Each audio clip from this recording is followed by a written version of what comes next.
Okay, hi everybody. Welcome to the Shadow Tech Alchemy bi-weekly Zoom call. And it is November the 12th, 2022. And I'm Colin Davis. And I'm Melissa Mari. And we are also broadcasting on my Facebook page. But the way we're going to do things, I think we're going to see how it goes. But the way we're probably going to do things is that we'll do these calls, and Melissa and I will have some kind of a lecture, some kind of a talk about the subject matter, and then we'll record that and we'll put that on YouTube. And then we're going to turn off the recording for everybody who's in the Zoom community room so that people can feel that they can share what they're doing anonymously, or just, it's going to be shared with people in the group, but it's not going to be out in the world. And it's not going to be recorded. So yeah, it won't be recorded. That's in the Zoom part of the call, right, is totally anonymous. We really want it to be a community resource of people sharing their processes of actually doing shadow work. Yep, inner development work, inner alchemy. And so we will continue to upload the lecture portion. But if you want to take part in the community aspect, you just need to go to shadowtechalchemy.com and go to the events page. And there's always a link there for the bi-weekly Zoom call. And you can come on in, you can name yourself whatever you want to name, you can turn off your webcam or however you want to do it. The best way really is to be completely transparent and open, but we can work into that. Yeah, we just want people that are interested to know that they can share what's going on with them and ask any questions and any kind of support that we can give you in a totally anonymous, or more so. Or more anonymous. More anonymous way, yeah. So this talk is called Do the Work, Then Talk About It. And the reason why it's called that is because I write an email every before each of these Zoom calls, and giving everybody on the mailing list a heads up. And if you want to be on the mailing list, just go to shadowtechalchemy.com. But I give everybody a heads up, and we try to think of something somewhat novel to talk about each time. And we've noticed that this has been going on for a while, that the idea of shadow work, the term shadow work, or the practice of shadow work is kind of a hip thing now in a lot of circles. There's a lot of people talking about it, but we've noticed that we're hearing people. First of all, we don't personally think what most people talk about is that deep, and so we try to deal with that situation. But then secondly, we hear a lot of talk, but then we're getting the feeling that people are talking about it and they're not really doing it. Mm-hmm. And so in order to talk about inner development work, you have to do it, and over the course of your life, run into all the challenges, and then you have to interpret what it is that is coming up for you and develop some kind of an understanding, some kind of a model that you can then share with other people. So the talking part is after the doing part, right? Yeah, and a lot of the people that are attracted to Shadow Tech, our book, and to the way that we talk about shadow work, a lot of those kind of people are healers, coaches, teachers, artists, and those people, anyone can use what it is that we're doing. Right. But the people that are wanting to share their genius about their own process, or in a coaching situation, or even in an artistic way, well then we recommend that you get into it and you really take this seriously. Yeah, because you can't be a coach, you can't be a teacher This is a of big of anything problem. related to this unless problem. you are really, moving towards mastery of this work yourself. And it's ongoing. Yep. You cannot expect that when you start unraveling your own psyche, all the stuff, whether it's good or bad, you can't expect it to just stop and all of a sudden you have like this is a hurdle that you get over. This hurdle, you do this work for a while, this shadow work, you do it for a while, then you're done with this, and then you can then things are going to click for you, or you're going to be healed, or whatever it is. No, it's just every day. It's maintenance work. It's just maintenance work, and at first, when you really start doing this, depending on how old you are and how much kind of stuff you have shoved in the closet, you're going to have a big workload. But then it's going to be a continual process of uncovering, of excavating, of rescinding your projections, and cleaning up and identifying your genius, because what's coming out of you changes over the course of your life. Right. At the same time that you recognize your own genius or your own purpose, then you're going to get challenges from your shadow, from your dark side, that will reflect that. There's always an equal opposite dark side with every part that's light. Right. And so each stage that you're doing this, you will go through cycles of what Edinger calls the psychic life cycle. The psychic life. That's kind of the continual seasons. This is the climate. These are the seasons of your waking up and growing up, of your development. And so you're always moving through, you have these productive seasons, the spring and the summer, and then you have these deconstructive seasons, the fall and the winter. And they can happen at the same time, too. Well, some things can be being developed while other things can be being broken apart.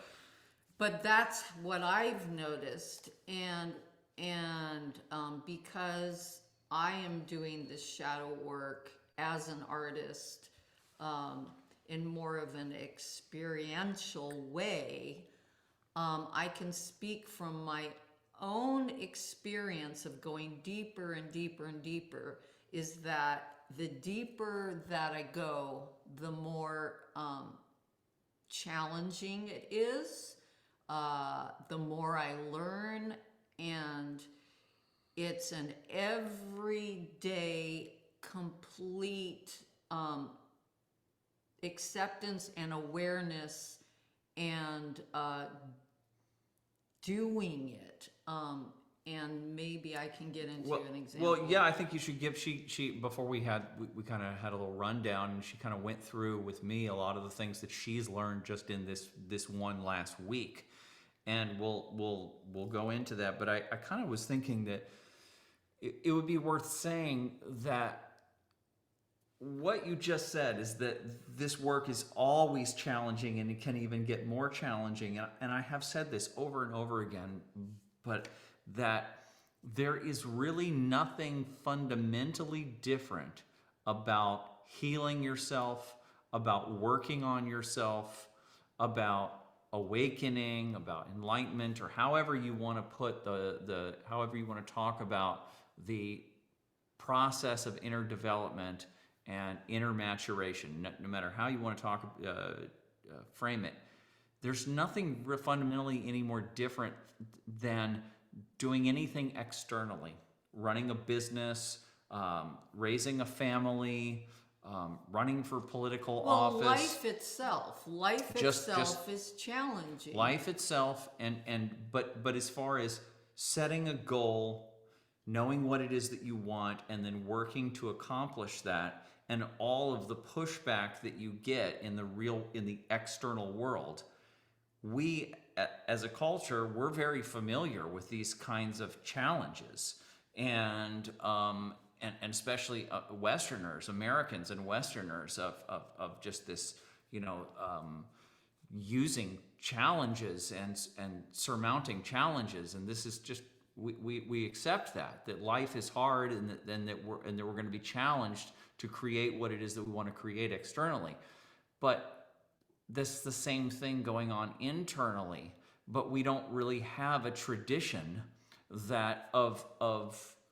we have it's a spiritual tradition which is really getting broken down right now, but we don't really have a clear mapping of the process of inner healing and inner spiritual development. And so it's kind of alien to us. Our inner state is kind of alien to as a culture to all of us. And so then when you decide that you got to work on yourself, well then it's because there's not a whole lot of wisdom about it, then you might fall into thinking that, okay, well, this is just something I'm going to do for a minute and blah blah blah, or where I am right now, or you project utopia onto it, and this healer or this method is going to, you know, get me over the mountain and all this kind of stuff. But it's really just like anything else in the external world. It's just nose to the grindstone work, and you do it because you the reason why people do inner development work is because they have to do it. And so that is either that it's basically that you come to a place in life that you realize this is the rock bottom situation. This is the bottom of the psychic life cycle. You realize that I can't continue on in life the way I have been going because it's not working for me. And I'm a mess, or I'm just going to commit suicide, or I'm just going to, you know, fall apart unless I make some drastic changes. And I know I've been avoiding stuff internally, so now I'm going to work on myself because I have to, right? But just a couple more sentences. And then, or the other option, so that's like, you know, self-healing. I have to heal myself because I'm broken. But then the other option is I have genius within me. I have this artistic genius. I have this talent within me. And every time I try to focus on my genius, focus on my talent, and go into the world and get it going, I get slapped back with something. It's always something from the external world, or these inner demons accost me and pull me back down, and I can't seem to get my genius into the world. And so you realize the only way I'm going to get my genius into the world is if I figure out what it is inside of me that's blocking it. Either I have to heal myself because I'm a mess and I'm hurting, or I have genius that can't quite make its way out, and in order for that to happen, I'm gonna have to do this work. This kind of to me, it's kind of the fundamental of why anyone would turn inward and do this difficult work. And so we start from there.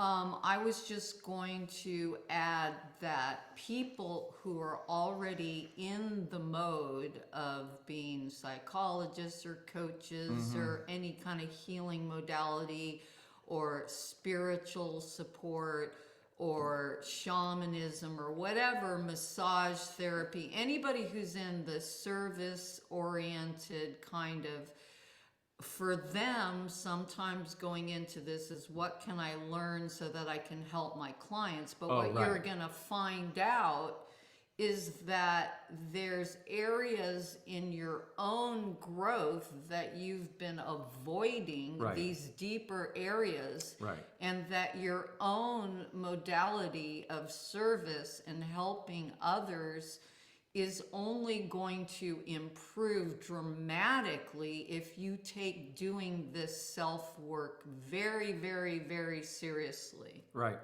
Yeah, and that is well, people who I mean, teachers, healers, teachers, therapists, these are people that naturally have some kind of a talent some kind of intuitive skills, and they naturally have they have these talents, and it's natural that you would take what you've learned in life and then you would teach it to other people. And so that but what seems to happen a lot of times is that there people that maybe something that often overrides that. It could be just the simple operation of I've been through a lot. I have all this experience, and I'm seeing people struggling in these areas that I struggled in. I'm going to share with them to help them out because I have this knowledge. Okay, that's really organic and normal, and that's the way teaching should be happening. Coaching, therapy, all that should be happening. But what we also see sometimes that overrides that is maybe a projection to save the world, right? That's one of them, yeah. To save other people, save the world, or a narcissistic thing to be seen and as a guru, as a teacher, or whatever it is, and maybe it's just, okay, I just need to get and it's a career path, and then I get these degrees, I get these certificates, and then maybe I write this book or whatever it is, and now I have this persona, and now I can go into the world as a teacher. And so I'm going to need to have all these different methods under my belt, just like a professor needs to know all these fundamentals. And that's not really, it's not the best approach. And what will happen is people might be oriented that way initially, and then they find that, if they're honest with themselves, they find out, I'm teaching such and such to my people, but I myself haven't really mastered that, because to do that, I would really have, I might, you might have to actually put everything aside for a few years. People get safe. When you get safe in your psyche, with any kind of career or certain idea of your path. Your path, but not even just that, or a system, say, or you studied in college, or you took a workshop and you got certified in a certain kind of quote unquote system. Or modality, and then you get safe in that modality. Right. But you have to ask yourself, this is a good question to ask yourself. Do I feel balanced and grounded in my life? Do I get triggered a lot by people or politics or different issues in the outside world? Do I have health problems? Oh yeah, physical. Do I have physical health problems? Do I have aches and pains, physical problems? Chronic. Do I have addictions? Any addictions? Do I eat too much? Do I eat sugar? How's my relationship with my partner? Kids? Maybe I can't even have a partner because I keep breaking up with these people and blah blah blah. Yeah, am I feeling lonely? Do my kids hate me? I mean, you just look at your own My life. parents, do I have good relationships with my parents? Do I have animosity toward all these? A lot of teachers things have these issues. Oh yeah, a lot of people who are in the healing modalities, the whole reason they got into the healing modalities is because there's part of them that wants to be healed. They want to heal themselves. So, this information is to be used on themselves. Right. But then what happens is they acquire all the information and they realize, oh well, now that I have all this knowledge, I can have a career doing this, but it becomes kind of this, like we're saying, do not talk. It becomes this talky thing. And a great example is the Jungian community, right?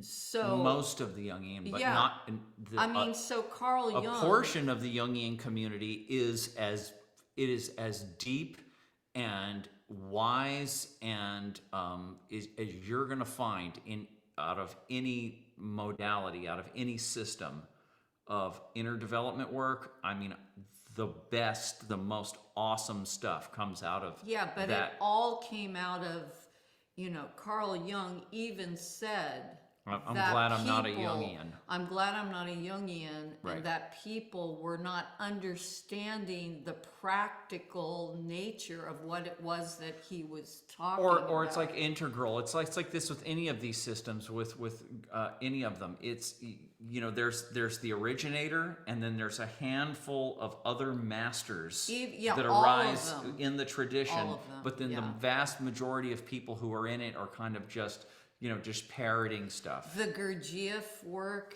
Yeah. Yeah. same deal with that. It's Any of called these. the work, Right. but a lot of it stays in the theory Yep. mind realm and Yep. not the actual day-to-day work. So with that being said, and I've been working on and off with Melissa to try to codify all the stuff that we talk about, what's in our original book, Shadow Tech, and the stuff that's come out since then. And Scott, who's on here with us, has basically has made it clear that this needs to be brought down to it needs to be simplified and brought down to a clearer model. I attempted to write a book about a year ago and got really stopped up with that. In other words, it wasn't ready to be written, and there's so much that goes into. There's so much to consider when you're talking about healing yourself, developing yourself, growing yourself up. That how do you bring it down and simplify it? But it sounds like. But I was just thinking before the talk that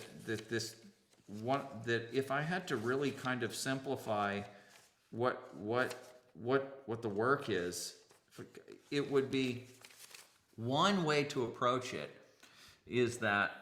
Remember a few minutes ago I said you'll only do the work if you're crashed and broken and you have to do it in order to get back up again, or if you feel that your creativity is being stifled and it's not manifesting in the world to the degree you think it needs to be. And this is regardless of where you are with your deficits. If you just take Joseph Campbell's idea of follow your bliss, that was kind of the main. How do you what's life all about? What do you do with yourself? He said, follow your bliss. In other words, what your genius is, what your higher self wants to create in this lifetime. And so it can be very difficult. It takes a lot of introspection and investigation and trial and error to kind of come upon what it is where is my genius? But if you will focus on what is my bliss, to following your bliss, and you kind of put that at the forefront, then what you can do is you can shut out 95% of the world. And then you can focus everything down to what your bliss is. And your bliss may not be one single thing. It might be a variety of creative endeavors or ways of being. Or even relational. And definitely, and in regards to relationship, it can be a holistic platter. It's not just a single thing, but you define your bliss, and then you can kind of shut out everything else. Now, if you're a philosopher, if you're a teacher, then you do kind of have to have a broader view of what does it mean to evolve yourself, because there's all kinds of different personality types, and there's all you're kind of trying to apply this to a broader audience. But for the individual themselves, your path of healing and development is your path of healing development, and it will have similarities to every other human, but it will really be focused, it'll really be yours. And so you can kind of, by just putting your bliss right here at the forefront, you can kind of shut everybody else out and shut out every other method and every theory and every idea that's being floated around, and you can be like, where's my bliss? And then as you go to manifest, as you go to follow your bliss, to access it and manifest it in the world, then what will come out of that is, well, you'll come to all the different pushback. You'll come to all the different shadow material. You'll come to all the different realizations about yourself and about how you interface with the world, all your projections, everything will start to manifest. And then all you have to do there is just study.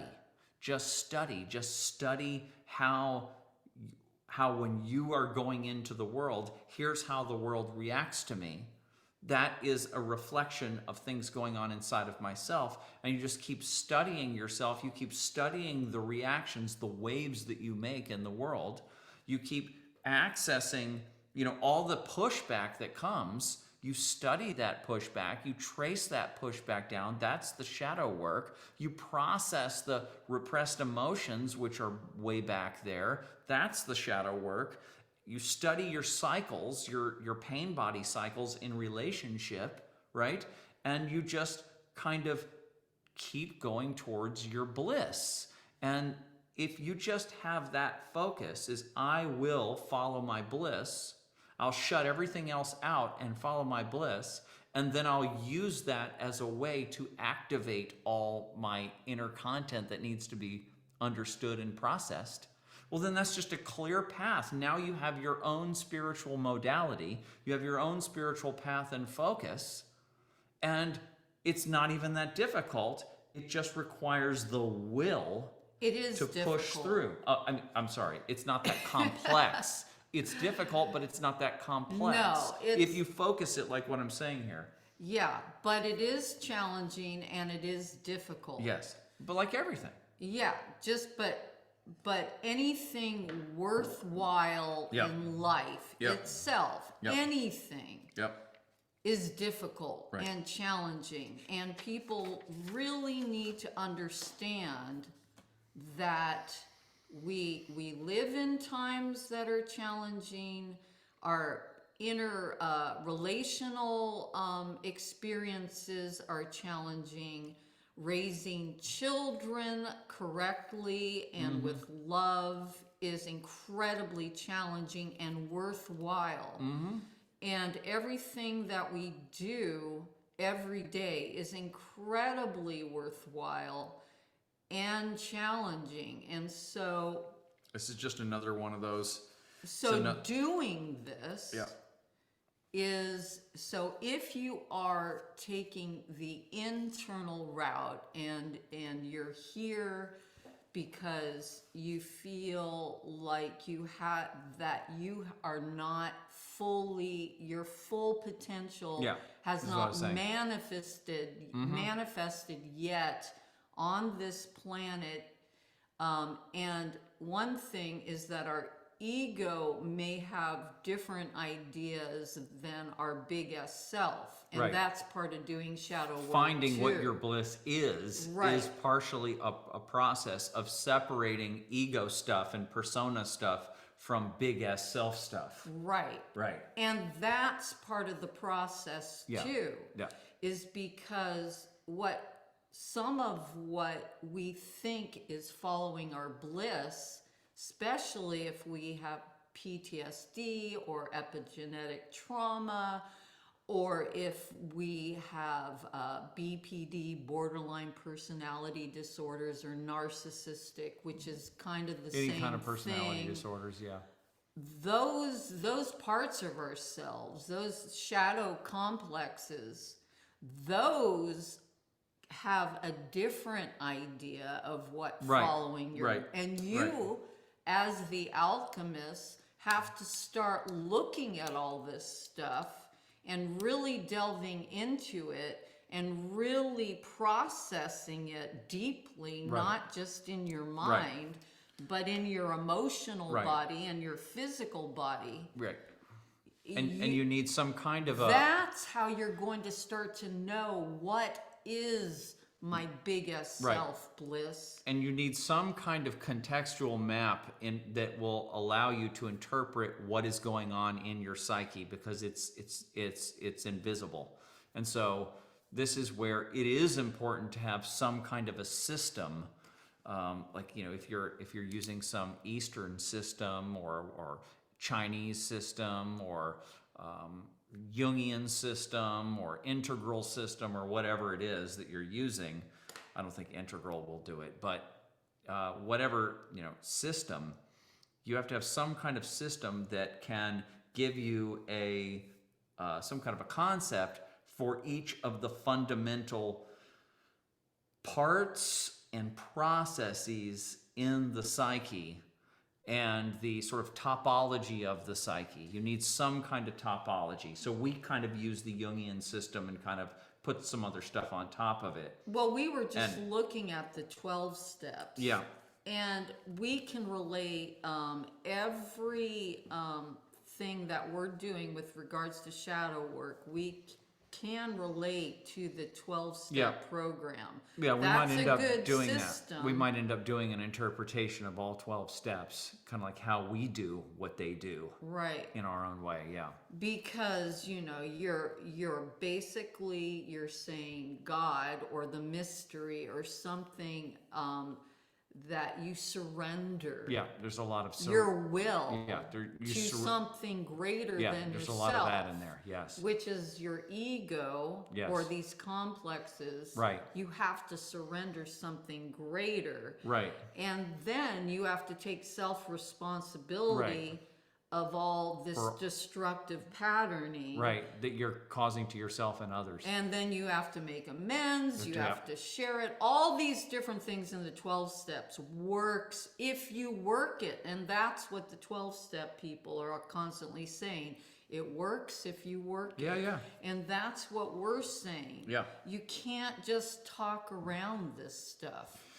No, and the part it's every aspect of doing shadow work. Basically, I know we've talked, I mean, how many videos do we have on this of kind of what are the parts of it, but whether it's just a kind of just a general awareness of uncomfortable states which are arising and thoughts and images, whether it's recognizing that what you're seeing in the outer world is partially a projection of a part of yourself and pulling that projection back. And then analyzing it, or whether it's getting triggered by other people or by events and then having these complexes rise up into your state and take you over and then mapping that out and understanding that, or whether it's the emotional processing where you just sit with the emotions and you allow the emotions to process through your physiology. This is the stuff of shadow work, or whether it's analyzing your dreams, if it's going back into old uncomfortable thoughts and feelings, whether it's like in 12-step making amends, basically cleaning up all your debts and leftover garbage that you have with other people in the world, or if it's taking apart your own neurosis, your own complexes, tracing them back to your early family life and noticing how you're running the same programs as your parents, and finding if you use IFS, internal family systems, you can make them dialoguing with your parts. This is all shadow work stuff, and every one of these things requires will, requires effort, and requires feeling uncomfortable. And then it cannot just be cerebral. Oh, I forgot. Any kind of psychosomatic illness or pain. Psychosomatic illness, diseases, physical stuff going on with your body is a repercussion of your trauma, of your repressed shadow stuff. And so, and then developing and then pulling out of your persona, pulling your not identifying with your illness, in other words, right? And removing that from your persona. All this stuff is shadow work, and it's all done, a lot of it is done cognitively, a lot of it is done in the mind, a lot of it is done by keeping journals, diaries, And a lot of it is done through communicating with your friends, your partners, your therapist, your coach, whoever it is, other people, community calls like this. It's done through communication. And then a good amount of it is processed through the limbic system, through your emotional state, through crying, through feeling grief, through feeling fear, through feeling shame, through feeling guilt, and allowing these pools of emotional energy to make their way up into your consciousness so that they can be processed. This is the emotional processing method that we talk about. Personally, I think that if anyone just took one thing from what we share and they took the emotional processing method, that's it, and they really started to use it, it will help you dramatically. Yeah. But it's not something that you just do one day and you have no, this is part of your... It's an ongoing process that anytime you have emotional material that comes up or a trigger, you sit in it and you let the full emotion come up in that moment, and you allow yourself to feel and to grieve and to cry and you move the emotion, and this is mainly going to be done alone. Sometimes it's going to be done with your partner if your partner is advanced enough. So this is a big blockage for a lot of people, is that they can do the kind of cognitive part of it, and they can do the kind of self-study, and especially of their triggers and all of that, or they can get, like you said earlier before this talk, you were talking about how people get into a cycle, into a pain body cycle with another person, and then they go through this victim-victor cycle, and then they talk about it later, and they go, well, yeah, I see how I was doing that, and blah blah blah and all that, and that's good, but you have to process those emotions, and you have to move that material out, and that's where people... It's just an intuitive thing that when you're accessing repressed emotional material, this takes you back to childhood. This takes you back to your primary psychic function was more emotional. And then if you go deeper, you can start tracing it back epigenetically, like your different lines in your family, your mother and father's but that's still cognitive. That's still thinking. No, it's not, actually. Once you start getting to the root of the complex, like for example, the abandonment complex runs in both sides of my family. So when I'm doing emotional processing, I'm processing the full energetic archetypal You're allowing your knowledge of the fact that your shadow junk is partially inherited. Yes. And that you're allowing that to sort of guide your emotional process. Yes, and you can also do active imagination with that. You're doing that at the same time. Because sometimes when I've done that, I'm imagining my grandfather who left Moldavia as a Jew, as a child by himself. I have active imagination of bringing him back home or whatever. But so this is all about taking everything apart, getting to the substance of your own personal story, your family line story, any kind of trauma breaks, and you're eventually going to get to the root of these things in your own psyche, in your own way.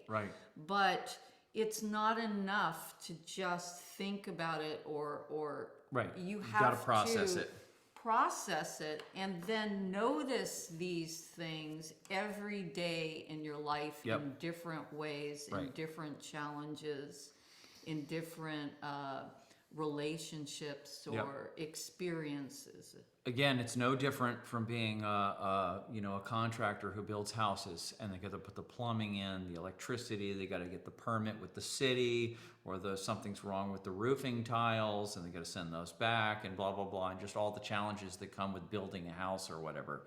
It's the same thing. It's just like that, but it's in an area where we don't, as a culture, really have a lot of mapping and understanding of what's in there and what are these things that are challenging us. And so we kind of just now ran through kind of quickly a lot of bullet points or a lot of what shadow work is, and we've done this many times. But the main point of today is just to reiterate how important it is to deepen the work and especially get down to the emotional processing, start processing the emotions. And, I mean, way before I even, I was on this path my whole life, really. And I remember when I was much younger, realizing intuitively that I remember thinking, I don't remember how old, maybe I was probably over 25 actually at the time, but I remember thinking that, after having some relationships that crashed and finding myself in bad situations in life and kind of starting to see these cycles turning in life, I remember recognizing, yeah, you know what?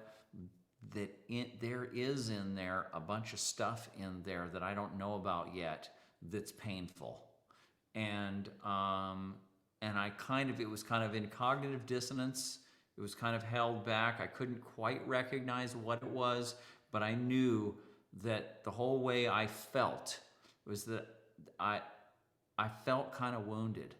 And I knew that I was going to have to get into that at some point. And I kind of said to myself, I may not be able to get into all that stuff today, but I had the intuition that I will have to go through all of that garbage, all those boxes, all those garbage bags. I'm going to have to go through those closets, and I'm going to eventually, at some point in my life, I'm going to have to process all of this stuff. And I just recognized, okay, I may not be ready for all of it now, but I will go ahead and do this at some point. I'm 26 now, and then by the time I'm 30, I'm probably gonna have to process this stuff. And then by the time I'm 35, I'm probably gonna have to process this stuff. And I recognized that there was a trajectory that I was on where I was going to eventually have to uncover everything that was hidden.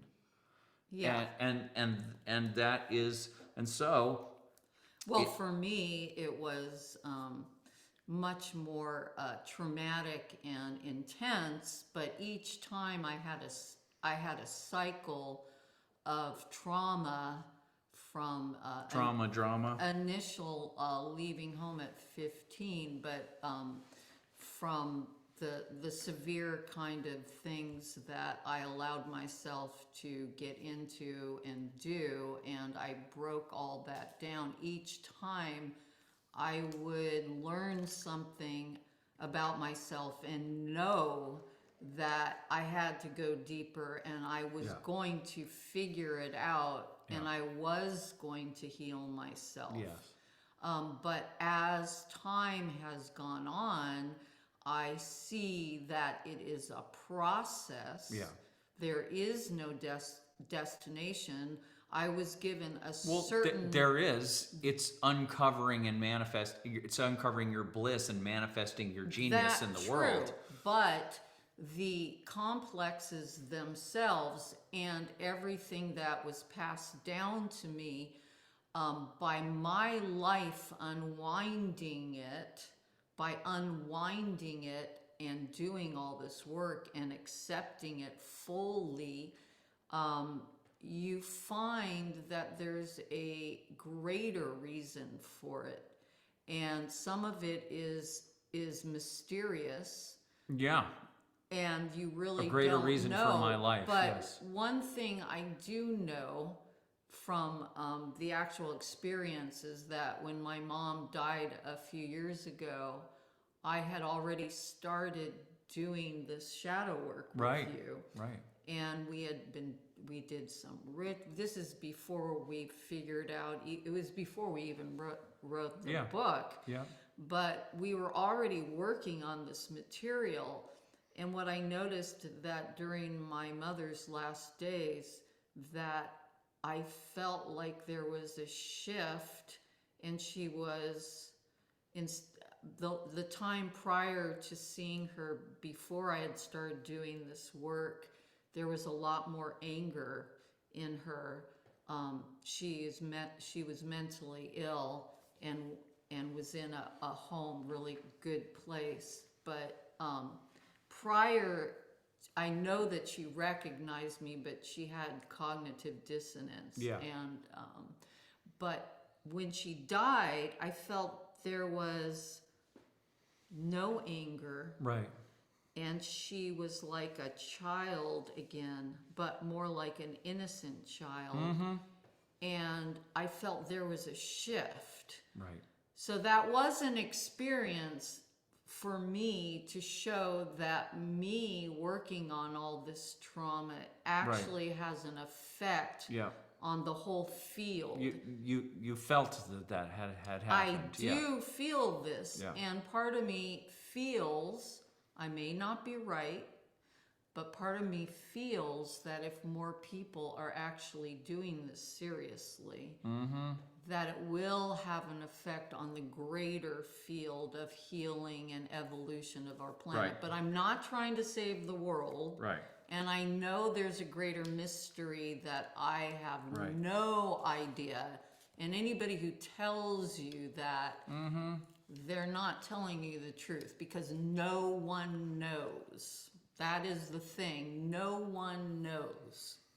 We all are little ants, Right. little specks of dust on a spinning ball in the universe. Right. And none of us knows. No. And you have to, and that's why giving yourself and surrendering to something greater than you can be extremely helpful, because our ego wants to be involved and say, I'm control everything. Yeah.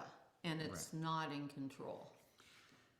Yeah, and then the last thing kind of occurred to me before we end this part is that it is, and this has been coming up recently, and I'm kind of noticing recently how doing this inner alchemy is, how close it is to being an artist and creating art. And we're both musicians and completely dedicated to being artists, and we have our whole lives. And so there's a mentality, there's a way of working and a way of being that the artist lives by that maybe not everybody is really that familiar with. But when you recognize that doing this inner work and the way that it needs to be done is very close to, and it's why alchemy is considered an art, and it is very close to that, and that the artist is not thinking, some people might frame life as a game, right? Like winning the game or maneuvering in the game or however it is. This is more like thinking about, this is about like how artists are thinking about things.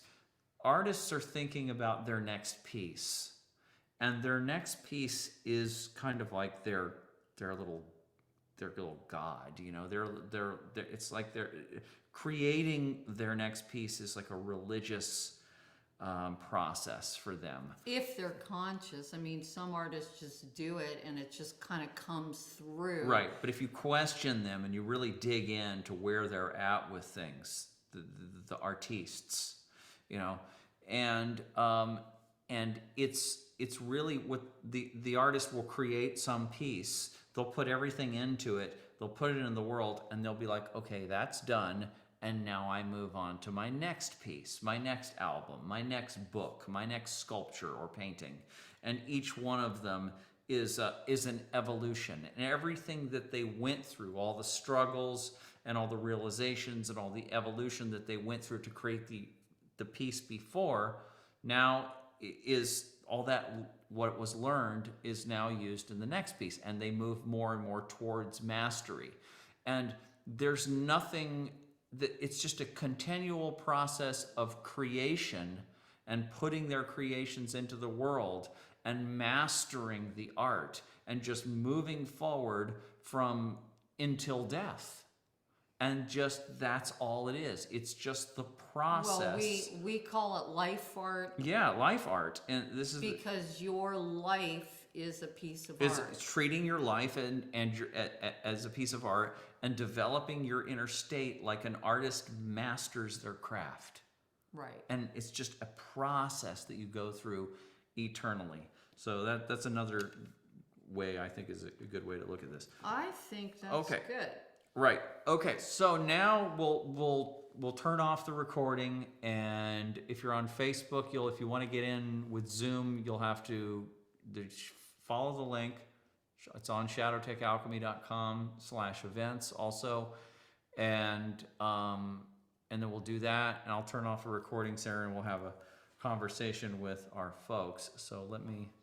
Oh yeah, there's that. Let me do that. Doesn't Let even look me like just stop. anybody's on there. So. But there are some people here on Oh on yeah, Zoom. on Zoom. Yeah. Okay, stop recording.